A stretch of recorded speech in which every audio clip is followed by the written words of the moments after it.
मध्य प्रदेश में विधानसभा चुनावों की उल्टी गिनती शुरू हो चुकी है और पहली बार ऐसा लग रहा है कि राजनीतिक परिदृश्य कुछ धुंधला सा है। कैसा परिदृश्य है, क्या संभावना है बीजेपी की, इसी को लेकर हमारे साथ senior BJP leader Raghunandan Sharma साहब मौजूद हैं। शर्मा साहब, क्या लगता है आपको, इस बार कुछ अजीब सा माहौल बना हुआ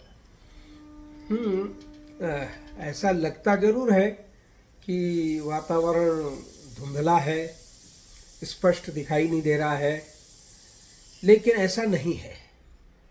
भारतीय जनता पार्टी की सरकार यहाँ भी है, भारतीय जनता पार्टी की सरकार केंद्र में भी है, और दोनों सरकार होने के कारण सीधा सीधा लाभ भारतीय जनता पार्टी को प्राप्त होगा। जनता के बीच में जाकर जो काम करने का अवसर दोनों सरकारों को मिल रहा है, आखिर काम तो कम ज़्यादा लेकिन काम तो हो ही रहे हैं, और ये काम लिखना, ये जो काम है वो भारतीय जनता पार्टी के खाते में ही तो लिखे जा रहे हैं। इसलिए जनता का आशीर्वाद भारतीय जनता पार्टी को मिलने वाला है। आपको कहाँ कहाँ कमियां लगती हैं, क्योंकि निश्चित रूप से कई असंतोष के स्वर आ रहे हैं, लोग छोड़ छोड़ के जा रहे हैं पार्टी। देखिए, मुझे ऐसा लग रहा है कि लोगों को स्पष्ट दिशा प्राप्त नहीं हो पा रही है। भारतीय जनता पार्टी के संगठन को सारे लोगों को साथ लेकर, पुराने नए सबको साथ लेकर के जिस तरह से गतिमान होना चाहिए वो गति नहीं पकड़ पा रहे हैं।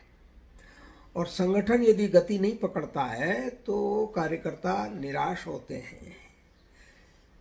संगठन में स्पष्टवादिता चाहिए। स्पष्टवादिता का भी अभाव होने के कारण कुछ ऐसे लोग जो महत्वाकांक्षी होते हैं, उनकी महत्वाकांक्षा पूरी होती दिखाई नहीं देती है तो वो इधर उधर भटकते हैं। लेकिन भारतीय जनता पार्टी को इसके बावजूद भी स्पष्ट बहुमत मिलेगा, स्पष्ट बहुमत की सरकार बनेगी। हाँ, अभी भी वक्त है कि संगठन को संभालने की आवश्यकता है और वो संभाला जाना चाहिए। हम मालवा क्षेत्र जो हमारा गढ़ है, वहाँ पर हम जो इजाफा होना चाहिए था, पिछली कमजोरी को दूर किया जाना चाहिए था, वो पिछली कमजोरी अभी तक हम दूर नहीं कर पाए। पता नहीं क्यों कृष्ण मुरारी मोघे, हिम्मत कोठारी, विक्रम वर्मा, सुमित्रा महाजन, कैलाश चावला, ऐसे दिग्गज नेता शांत बैठे हैं, या उनकी पूछ परख नहीं है, या सर आप भी वहीं से आते हैं। हाँ, लोग मालवा की दृष्टि से मुझे भी उसी गिनती में लेते हैं।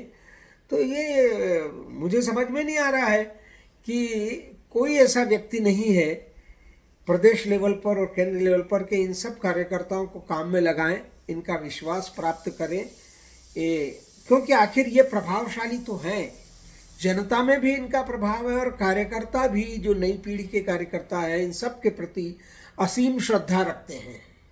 तो जिनके प्रति श्रद्धा है वही प्रेरक बनने की स्थिति में नहीं है, क्योंकि उनको ऐसा माना जा रहा कि ये यूजलेस हो गए। दुर्भाग्य से भारतीय जनता पार्टी ने एज को क्राइटेरिया बनाने का जो निर्णय लिया है वो शुभ संकेत नहीं है। अभी भी वक्त है कि इसको ठीक किया जा सकता है और ठीक किया जाना चाहिए। संगठन के नेतृत्व को सजग होने की आवश्यकता है। मैं सोचता हूँ कि ये जो कुछ लोग छोड़ के गए हैं, इससे सबक लेकर के और इनकी अंतर चेतना भी जागृत होगी और गति भी बढ़ाएंगे काम की। सरकार की अगर बात करें तो लगातार ये बात सामने आती है कि करप्शन बहुत ज़्यादा है, ब्यूरोक्रेसी काम नहीं कर रही है, 50% कमीशन जैसी बात एस्टेब्लिश हो गई है। आपका ये कहना बिल्कुल सही है, मैं इसको गलत नहीं मानता। भारतीय जनता पार्टी की इस बार संयुक्त सरकार बनने के कारण, मैं संयुक्त शब्द प्रयोग कर रहा हूँ, संयुक्त सरकार बनने के बाद अधिकारी मनमानी कर रहे हैं। मुझे लगता है कि वे अनियंत्रित हैं, उनके ऊपर कोई नियंत्रण नहीं है सरकार का। एक दूसरा, मंत्रिमंडल के सारे सदस्य अपने आप को अधिकारहीन समझते हैं कि हमारे पास कोई अधिकार ही नहीं बचा है। आपसे करते हैं शिकायत? हाँ, मुझे कई लोगों ने शिकायतें की है कि हम मंत्री रहते हुए भी अपने विभागों में कोई निर्णय नहीं ले सकते। इस संबंध में नेतृत्व को और सरकार के मुखिया को कुछ अपने अधिकार छोड़ना चाहिए और परस्पर बातचीत करके और विकेंद्रीकरण करने की आवश्यकता है। जो अभी ऐसा अनुभव हो रहा है सबको कि व्यक्ति के हाथ में सारी सत्ता केंद्रित हो गई है और उसी के कारण अधिकारी निरंकुश हो गए हैं। सर 50% कमीशन जैसी बातें लगातार पोस्टर लग रहे हैं, सामने आ रहे हैं। कर्नाटक में सरकार निपट गई बीजेपी की चलती चलती 40% कमीशन के आरोपों में। इसको कैसे हटाएंगे? देखिए, भ्रष्टाचार तो देशव्यापी है। कांग्रेस की सरकारें हो या क्षेत्रीय दलों की सरकारें हो, ये सरकारें भ्रष्टाचार में लिप्त रहती है। राजनीतिक दल अपने स्वार्थ की पूरी पूर्ति के लिए, अपने संगठन की आर्थिक व्यवस्था करने के लिए, धन जुटाने के लिए अधिकारियों का उपयोग करते हैं और अधिकारी फिर उसको कई गुना करके वसूली करते हैं। अधिकारियों के माध्यम से धन जुटाने की जो प्रणाली राजनीति में आ गई है, ये तुरंत बंद होना चाहिए, तभी देश में भ्रष्टाचार मिटेगा। और उसमें बाकी प्रदेश कांग्रेस और कांग्रेस से इतर दलों के साथ साथ भारतीय जनता पार्टी भी इस से मुक्त नहीं है। भारतीय जनता पार्टी की सरकारों में भी अधिकारी लोग भ्रष्टाचार कर रहे हैं और उनको कहीं न कहीं बारीकी से निगरानी करने की आवश्यकता है, सतर्कता की आवश्यकता है। वह सतर्कता मुझे दिखाई नहीं दे रही है। इसी कारण अधिकारी भ्रष्टाचार में लिप्त हैं, लेकिन पार्टी बदनाम होती है।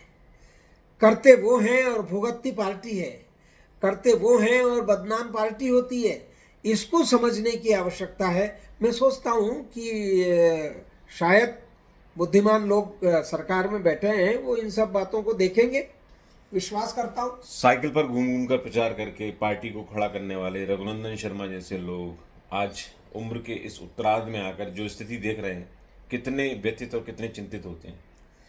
देखिए, एक कार्यकर्ता भी पार्टी को छोड़ता है, वो संगठन से बाहर जाता है और यहाँ तक कि दूसरी पार्टी ज्वाइन करने का सोचता है, तो मुझे बड़ी पीड़ा होती है।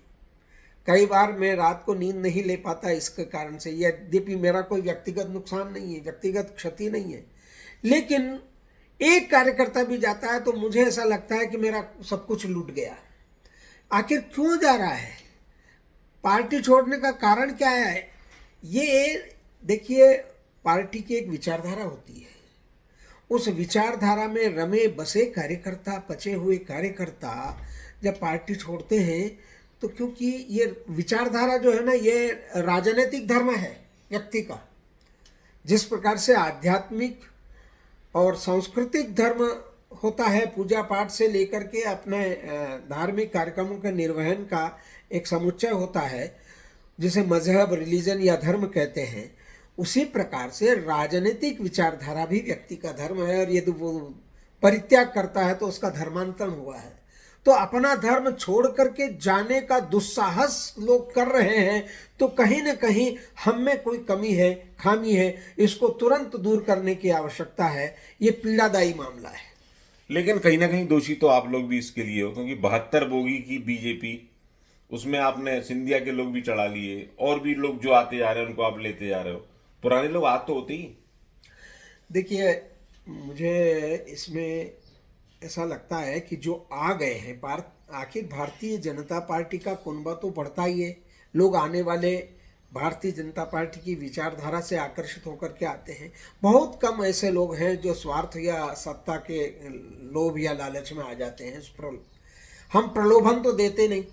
हमारे साथ आए हैं तो उनको हम अपनी विचारधारा में पूरी तरह से निमग्न करें, सरोवर करें, उनके गले में उतारें। हमारे विचार, हमारी विचारधारा को, हमारे सिद्धांतों को, हमारे तात्विक बातों को उनके गले में उतारें, हमारे दर्शन को उनको समझाएं। इसकी आवश्यकता प्रबल थी। इन 3 वर्षों में जो नए नए लोग आए, उनको पार्टी का जितना प्रशिक्षण देना चाहिए था, पार्टी की विचारधारा समझानी जानी चाहिए थी, वो समझाने में कहीं न कहीं हम कमज़ोर रहे हैं। और अभी भी इस बात पर ध्यान देने की आवश्यकता है कि जो हमारे साथ जुड़े हैं उनको पार्टी की विचारधारा, दर्शन, फिलॉसफी से अवगत कराएं। यदि कोई उसके बावजूद भी पार्टी से चला जाता है तो अपवाद स्वरूप हम को मालूम है कि इतिहास तो इसका गवाह है कि कुछ लोग ऐसे महापुरुष हुए हैं जो घास की रोटी खा करके महल का त्याग करके वन में जा करके रहे, लेकिन उन्होंने अपने सिद्धांतों को नहीं छोड़ा, अपने धर्म का परित्याग नहीं किया। लेकिन ऐसे भी लोग हैं जिन्होंने अपने स्वाभिमान को बेच करके अपनी बहन बेटियों को मुगलों को समर्पित किया सत्ता के लोभ में, लालच में। तो ऐसे स्वार्थी लोग राजनीति में अभी भी इक्का दुक्का मिल जाते हैं। इंदौर के किसी एक नेता ने पार्टी छोड़ी है, पार्टी ने उसको क्या नहीं दिया, शीर्षस्थ पदों पर बिठाया, एपेक्स बैंक में बिठाया, विधायक बनाया। यदि उसके क्षेत्र में जगह नहीं थी दूसरे जिले में जाकर के चुना। उसके बावजूद भी यदि उसमें कोई जय सिंह और मान सिंह का अंश है और वो पार्टी बदल लेता है तो ये बड़ी पीड़ादायी। इसका अर्थ ये है कि वो स्वार्थ के कारण, महत्वाकांक्षा के कारण पार्टी में था, विचारधारा के कारण पार्टी में नहीं था। ऐसे लोगों को समझने की भी आवश्यकता है।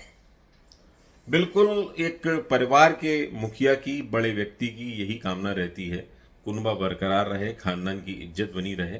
यही भाव हमने देखा साफ तौर पर रघुनंदन शर्मा जी के मन में।